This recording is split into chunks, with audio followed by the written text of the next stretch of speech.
Rand is a novelist. She wrote 4 major novels: Anthem, We the Living, The Fountainhead, and Atlas Shrugged. But in addition to that, Rand wrote a lot of essays over her career, essays that touched on all kinds of issues that were relevant to the culture in her time. Now, her writing was done 30 to 40 years ago, and so often people wonder, is that relevant to what we are facing today? How is it relevant? And why be interested in somebody's writings when it's about the past?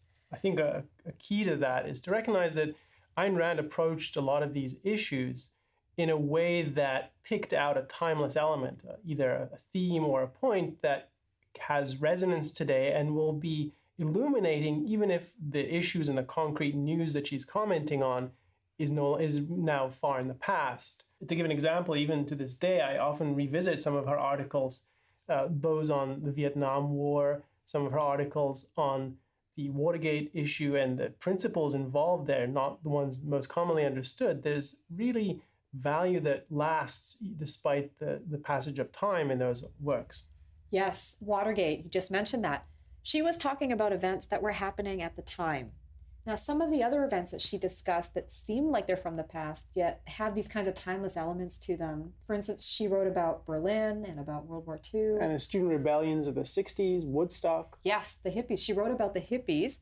So there's a segment of her writing that takes current issues from that time period and analyzes them. But the reason that it feels as though there's a timeless element to it is because what Ayn Rand is dealing with are philosophical ideas. And because she's talking about philosophy, the idea behind her analysis is just as true today as it was 30, 40 years ago. And to expand on that, she is a philosopher. She does deal with strictly philosophical questions too. An example is she looks at the role of duty in morality. A lot of people and a lot of moral theories take duty as central. They put it front and center. On her analysis, the conclusion she reaches is we have to rethink that, because duty, properly understood, is destructive. She has a whole analysis in the essay Causality versus Duty, and she presents her own view of what morality should look like. And that's a question of morality. It's applicable in all times, in all places, to all people. Yes, it is. One of the books that we won't have a chance to